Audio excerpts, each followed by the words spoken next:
Hello, and this is Around the Bend with me, Kieran Gallagher. Look at my eyes. Anyways. What you see, you don't see this, is every single time we do this, Sean stitches me up every single week with something like that. We have yet to try and do the Steve Ryder thing, which I think is a bit cruel, but still. The Steve Ryder impression involves some sausages, that's all I'm going to say. I've only had some sausages already. Yeah, it's great fun, but it's best for off air, I think. Yeah. Yes, Around the Bend, Croft special. So, where are we up to then, mate? In the championships, and what's your thoughts? Croft, interesting track. Well, after this, it's the halfway point of the season, isn't it? So there's going to be a big break afterwards, isn't there? Like a month break. Does this mean we're doing our report card in the next show? Yeah, all the drivers and all the report cards. That's going to be interesting. Yeah, it will be. We're going to be very strict. I'll be like Simon Cowell. I will have my trousers pulled up to where my breasts are, like that. Oh, nice. just nearly ripped my trousers there. Oops. Fair play. I shouldn't have done that. Yeah, if you start speaking higher, we know what's happened. Oh, God, I don't think I can speak that high at all, right? So, Croft then, halfway point of the season at the end of this round, what are your thoughts about the track? It's an interesting one. Very good for spectators. It's got like a fast part of the track and it's got a slow part of the track as well. Do you think that compromises set up for the teams then? Yeah, it should do. It just depends who's got the perfect setup for the for the first race, and then how the success balance is going to go on, especially with the faster part of the track where sunny in, sunny out, and you could see the hairpin as well. I think the twisty stuff, the Hondas are going to be really strong, but you know the teams up and down the pit lane have got to be scratching their head with how Plato went in race 1 and race 2 at Alton with all I'm just doing right now. Yeah, I'm scratching my head right now. Yeah, because I'm not joking. He just disappeared the first 2 races. It wasn't even close. Even the second race was far more impressive because he still had 75 kilos on. Yeah. And I think the BMR guys are going to be really strong through there. But my dark horse would be Andy Jordan, you know, because I've got a feeling he's really getting to grips now with that MG. You think that first win will come that's his home track, is it not, Croft? No, Andy Jordan's from Lichfield, so I suppose his a home track. The nearest one would be Donington. Oh, right, okay. So you could maybe say, are you suggesting that Andy Jordan will get his first win at Croft? On Facebook, we were asking for predictions on the fan group, and I actually predicted Plato for all 3 a clean sweep. I've got a feeling they are going to be, I can see carnage in race 3. I think he'll be 7th or 8th on the grid, but by the first corner he'll be in first because everybody else will have left the track. That's a bit of a shout though for Plato to have 3 wins. I mean, that's not been done for a very long time. Yeah, honestly, I think the BMR guys now have got that car right underneath where they've got it all sorted.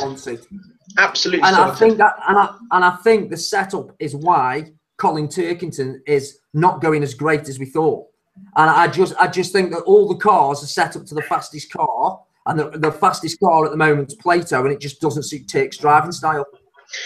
Yeah, well, I mean, it's also he's made the transition from driving a rear-wheel drive to a front-wheel drive car, and that's a bit of a difference as well. So you got to put that into consideration.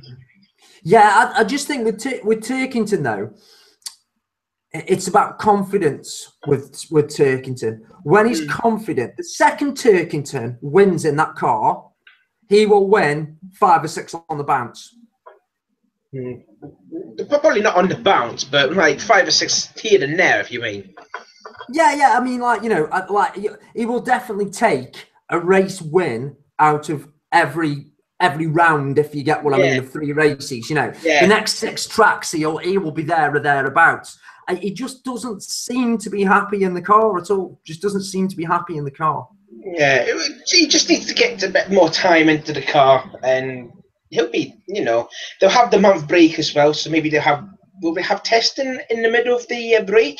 I'm not sure actually with that this time Matter. round, because wasn't there a limit? Wasn't there a limit on testing last year?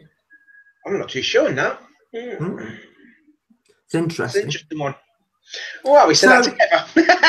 Yeah. That's the joys of around the bend. So you've been digging. I've had a couple of mixed text messages from you this week. So what's going on with this BTCC driver you've lined up? Are we still going to keep it a secret? Exclusive. I don't know, mate. The problem we have is evidently we can say what's been confirmed. However, if for some reason this particular driver's plans change, he might not decide to come on. I hope not, because I have messaged him. He has been talking to us, talking to Sean, I should say. But he has been announced as a BTCC driver today, funnily enough, if that could give you a hint for who it is. Yeah, that's pretty much a big clue now. Yes. So, some could say some would say he's in the BTCC for a long time. Some would say perhaps for infinity. That's just too much now. Yes. But yeah, we're trying desperately to get him onto the show. We really want to get more people from the fan group onto this as well, and also people across from the actual BTCC paddock. So if you work for any of the teams in any capacity and you do enjoy this, please get in touch. Yeah, please do, because it'd be quite good to hear from you as well. Yeah, it's great. We're also going to be doing some uploads from the old park round. Sean's been his usual common editor made me look like a right muppet, so it's quite hilarious. So it is that it's on this channel. Please watch. It's going to be interesting. I'm sure something's happening with my bandwidth. What's that? Sorry, I said I'm not sure what's happening with my bandwidth again. It seems to be breaking up. Oh, I can hear you fine. That's fine. Then I'm just double checking the. Yeah, it's just the screen's just a bit like it's trying to catch up with like what you said and that. Yeah. Couldn't see that ahead from you. I'm just trying to work out what the adjust bandwidth usage. Yeah, see, auto HD. Let's go down medium. Is that better? Limit bandwidth. Ooh, it's gone black. Hold on. That's a little better. Right. What about now? Whoop. Has it gone on? There we go. They've got black screen. Yeah, that's all right. Is it now? Yeah, that's all right. Is that better? It's all right. I've had to put it on low bandwidth. Bandwidth for my area is a bit weird. Yeah, sorry about that, viewers. Yeah, they don't want to see the wrinkles on them. That's why. Yeah, my age, mate. They start at my behind and end on my face. What was he going to say now? Yeah, so Croft. Then, what's going to be the big watch for you this weekend?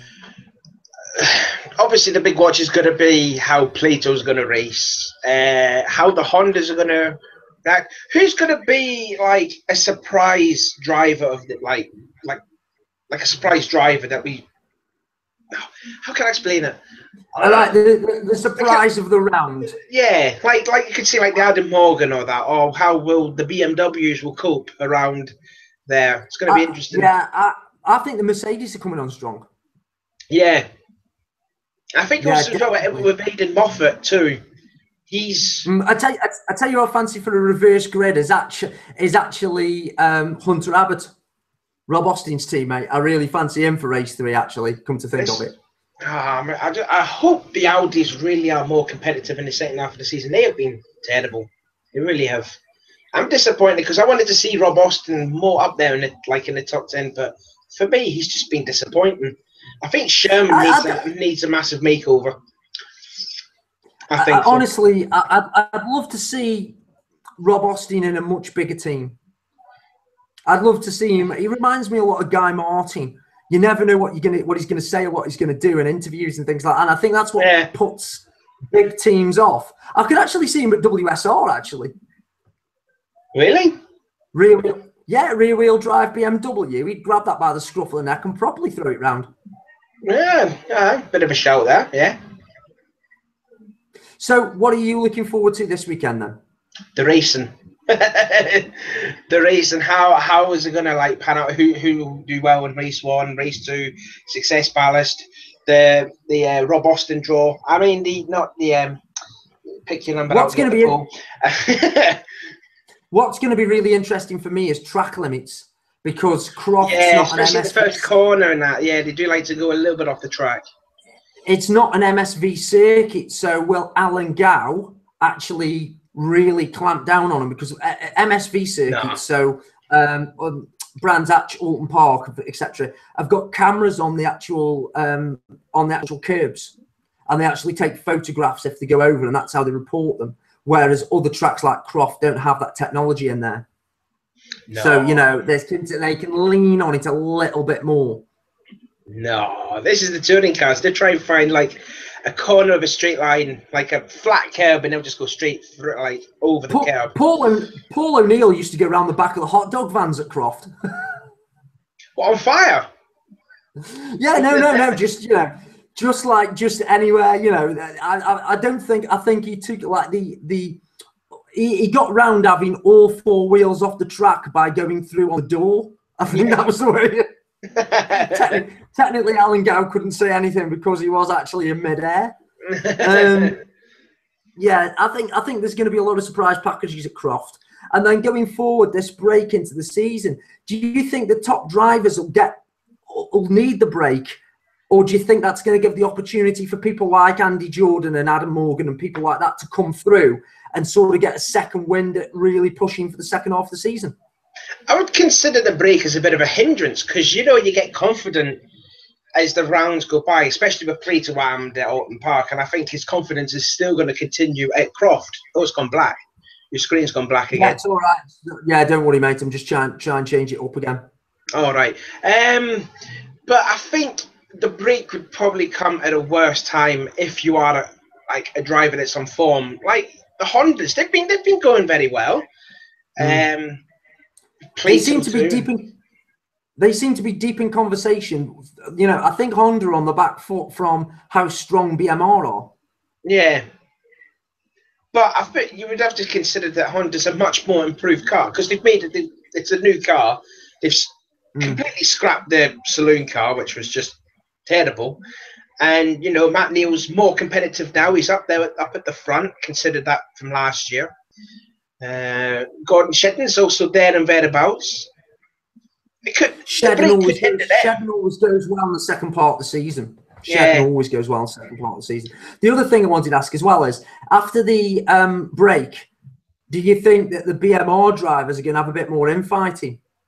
Because I expect Aaron Smith to take it a lot more to people like Turkington. And to be fair, Warren's getting a bit quicker than he was. I think I'll know for a fact there's no team orders in the camp. At this stage of the season already? Nah, I don't think there's any team orders at all. I genuinely don't think so. I know there's team orders at the Honda team, but I don't think there was. I don't think there was team orders in the BMR camp. So in the Honda team, then, do you think Shedden's number one then now? In the eyes of the team? Ooh, put me on the spot now. I'm after your honest opinion, mate. That's why we do the show with you, because you know you've got a really good eye for these things. It seems to be that Shedden has been getting the more better finishes over Neil, though, hasn't he? Shedden's ahead of Neil in the points too, I think. Okay. This week's Get It Off Your Plato. You are a team. You are a team boss of Honda. Who is your number one driver? Whoever would be leading the first lap of any race. Of any race. What happens if it gets, though, for like say another say at the end of Croft, Matt Neal doesn't score points, doesn't score podiums, and Shedden does. With all the other results he's had, do you feel that it would automatically make Shedden the team leader for the rest of the season? Yes. Yeah. Neil would definitely help Shedden, because they are a team unit. They are like team players. But I think with BMR, I think it'll be every man for himself. Yeah, I don't know whether if Plato gets like 30, 40 points on Turkington, and I can't see Warren Scott letting them pair race in regards risking the championship for BMR. It'd be good for BTCC to let the teammates like race. But when you think about it, each one of them cars is best part of £500,000. So the repair bills, I mean, let's face it, they're not, how can I put it? The best way I can describe Plato's car and Turkington's car over the last few seasons is magnetic. They both seems to be in exactly the same place at exactly the same time. And I think Turkington's about he seems to be getting more confident in the car. It's just a couple of rounds ago, he just wasn't looking happy in it at all. And Alton was a good example there. In the first race, he finished 25th. When he made a driver mistake, he outbraked himself going to the hairpin. And that car, though, honestly, when it was in that position, did not sound well. Yeah, it really did not. I think also well. In the interview that Turk said there was like a brake line failure with it, so it wasn't braking as what he wanted it to be. He was coming off the throttle at the top of Clayel, and he could hear it coming off the throttle because the car was banging off the turbo, like a wasted boost. It was just the wastegate was dumping everything. Yeah, I really hope that the second half of the season's a little less processional than some of the races this year. It seems to be like two people of Scarpa running ahead and the rest of... So it's been great racing, don't get me wrong. Oh, yeah. But the great racing we associate with the BTCC has been happening like 4th, 5th, 6th. Mm-hmm. Yeah. Like the top three was like just scamper away and then you get like a pack of 5 cars back then. Yeah. And to be fair, people like Simon Belcher...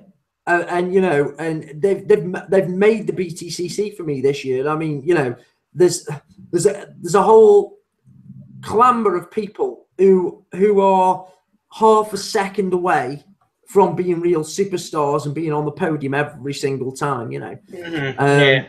And it can be any one of those people at the back of the grid.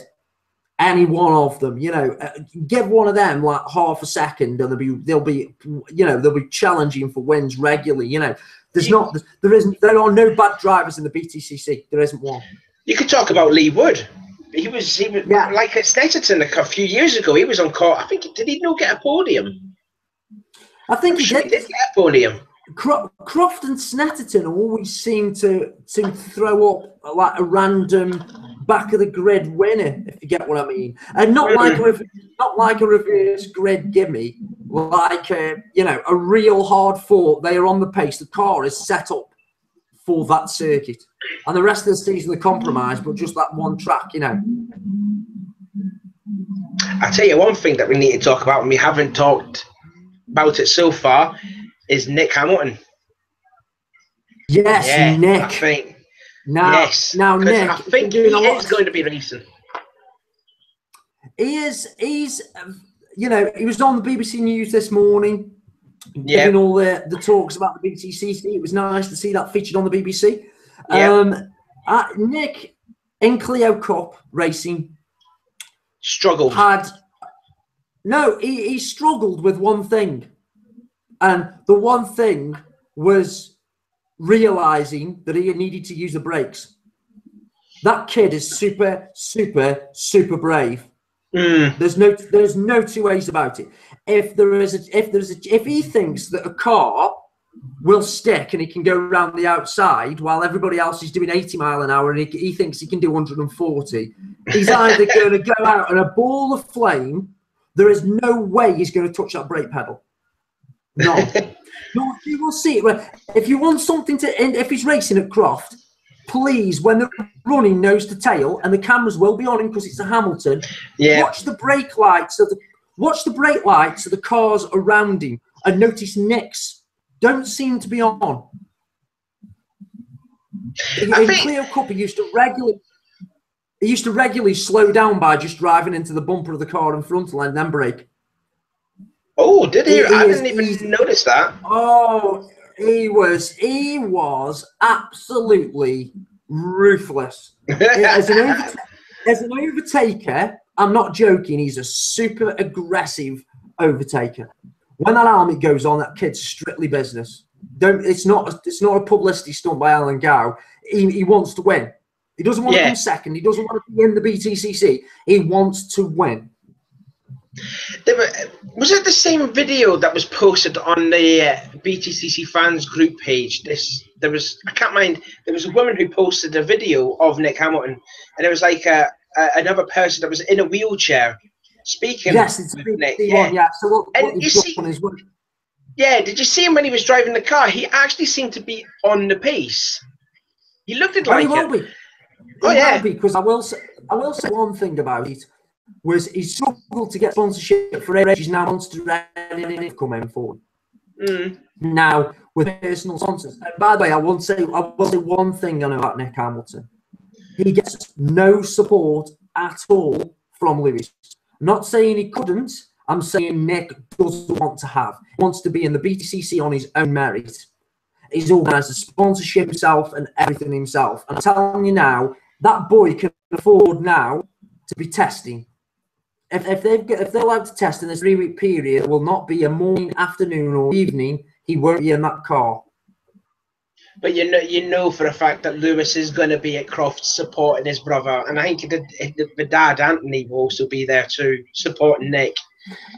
And I think all the attention is going to be, oh look, Lewis Hamilton, yeah, he's a Formula 1 superstar, yeah, he's got ugly mutton chops to twat. Yeah, but he's a Formula 1 driver, he's a Formula 1 world champion. And I think, to me, that's going to feel a lot more pressure on Nick. And he doesn't deserve that pressure. Nick is in his own bubble. Honestly, Nick, you could set, when he's in that car and sitting on the grid waiting to go, his eyes are fixed to the back and front of him, and you could let a firework off underneath him and he wouldn't budge. Boy, strictly business. Yeah.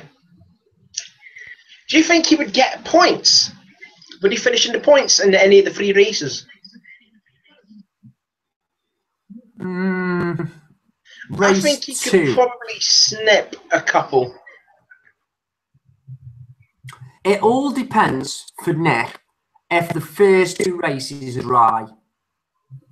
If they are wet, he will drive it like a dry track. And I'm not being funny. Practicing and everything's all well and good, but that car will just bear with me a second. What's going on here? Yeah, so I'm just getting another phone call. That wasn't in the script.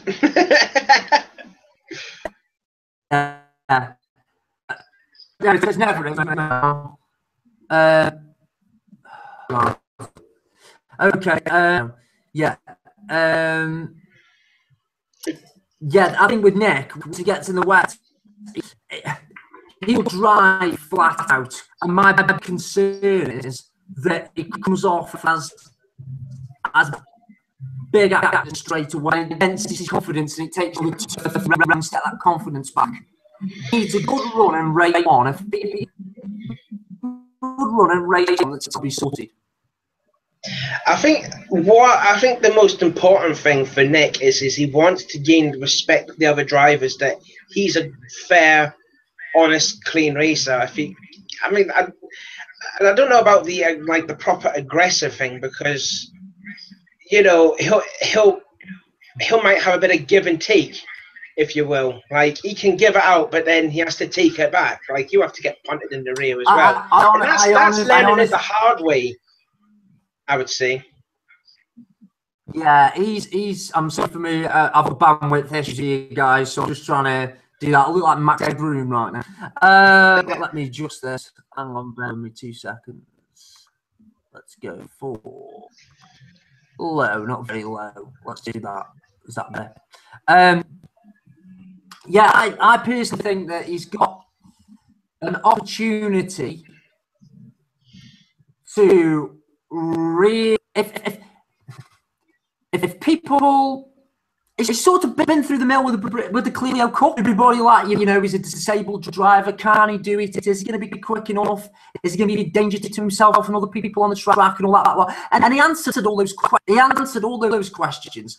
The kid is a professional racing driver, right? The disability is a completely separate thing. He is not disabled when he's behind that wheel in any way, shape, or form.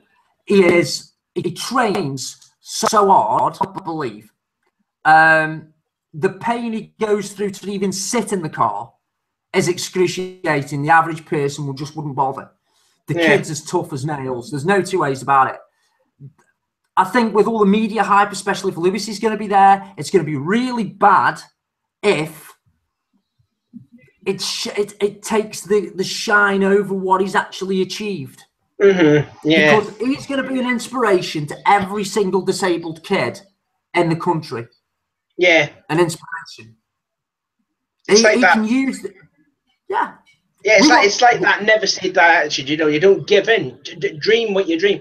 Always like that that Shia LaBeouf thing. Just do it. I'd love to see him in a team. I mean, I'm not being funny. The Infinity one, with the Paras and the Help for Heroes, you know, that would have been a natural fit. Have him in one car and a disabled soldier from Mission Motorsport in the other. I mean, the other thing that's messing off the BTCC grid is an all-female team. Well, yeah. You know, so I've got two of my friends. I've got one of them who's an engineer for McLaren, and another one who's an engineer for Williams, and both females, top of the game. You know, full-blown mechanics, can both drive like you wouldn't believe, and yet can't get sponsorship. It's just, and you think the opportunity with the TV coverage, you think there would be certainly a lot of fashion brands all over the BTCC. So come on, more women in motorsport. That's what we want. British Racing Drivers, Women's Racing Driver Club. Where you're at? Come on, let's get it sorted. Can you remember they had Formula Winner? Was it Formula Women? I'm sure they had a documentary on ITV, and it was Tim Harvey. Was it not? It was Mazda. It was Mazdas. They were Mazdas. Mazdas. The original one, and I'm going back and showing my age here, was a lady. The closest touring car was a girl called Natalie Barrett, and Natalie Barrett was in the same intake as Stefan Hodgetts and Gordon Shedden for the Seat Cupra Championship in 2003. And Natalie ended up doing rallying for Mitsubishi. Wow. She couldn't get a tour. Oh, that sounded a bit weird there. It was like, oh.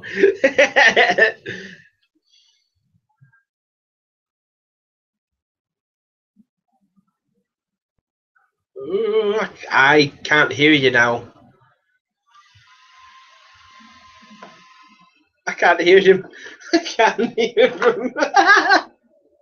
Oh, this is going tits up him. How'd you put the chat on? How'd you put the chat on? Oh.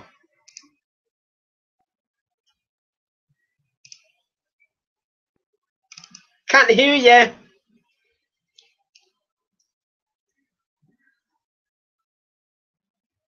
No. Oh, this is what. Oh, this is not meant to happen. This is like the first genuine problem that we've had.